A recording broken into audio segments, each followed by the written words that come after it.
Hello friends, നിങ്ങൾക്ക് എല്ലാവർക്കും അറിയാവുന്നതല്ലേ എൻ്റെ നാച്ചുറൽ പോണ്ടിനെ പറ്റി. ആ നാച്ചുറൽ പോണ്ടിൽ ഫംഗസ് അടിച്ച് ഒരു 3 ഗപ്പികളിനെ മാറ്റിയിട്ട് തന്നില്ലേ. അതിനകത്തൊന്ന് മരിച്ചുപോയി, അത് കോഴി കൊത്തി തിന്ന് മരിച്ചുപോയി.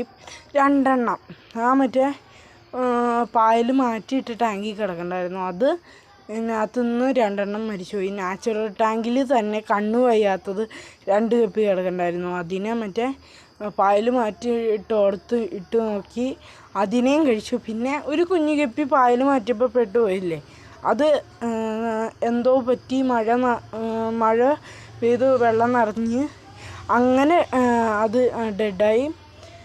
പിന്നെ ഒരു കാര്യം, ഞാൻ പായൽ വച്ചിരുന്ന ആ കറുത്ത ടാങ്കിൽ നിന്ന് ഒരു ബക്കറ്റിലേക്ക് പായലെല്ലാം മാറ്റിയിട്ടുണ്ട് കേട്ടോ ഗൈസ്. അപ്പോൾ ഗൈസ് ഇതിനകത്തേക്ക് ആക്കിയിട്ടുണ്ട് കേട്ടോ പായലെല്ലാം. അപ്പോൾ ഗൈസ് ഈ ടാങ്കിലായിരുന്നു എല്ലാം പായൽ കിടന്നതെന്ന് നിങ്ങൾക്ക് എല്ലാവർക്കും അറിയാവുന്നതല്ലേ. ഇപ്പോൾ ഈ മറ്റേ ഇതുപോലത്തെ പായലാണ് ഞാൻ ഈ വെള്ളത്തിൽ ഇട്ടിരിക്കണേ.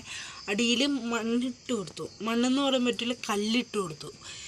ഇനി മീനുകളിനെ ഇറക്കി വിടാൻ വേണ്ടിയാണ് കല്ലിട്ട് കൊടുത്തത്. ഒരു ദിവസം ഫുൾ വച്ചിട്ട് ഈ ചെളിവെള്ളം ഇന്നിട്ടോളൂ.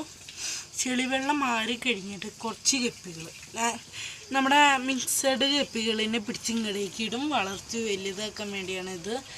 മിക്സഡ് ഗപ്പികൾ പെട്ടെന്ന് വളരുന്നതാണ് കേട്ടോ ഗൈസ്. മിക്സഡ് കുറച്ച് വെറൈറ്റികളിനെ പിടിച്ചിട്ട് ഒരുമിച്ചിട്ട് മിക്സഡ് ആക്കാൻ വേണ്ടിയാണ്. എൻ്റെ ഫേവററ്റ് മിക്സഡ് ഗപ്പികളാണ്.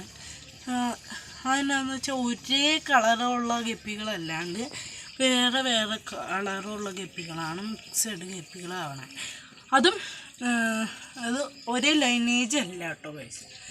ഒരേ ലൈനേജുള്ള ഗപ്പികൾ ഒരിക്കലും മിക്സഡ് ആവില്ല എന്ന് ഞാൻ പറയുന്നു.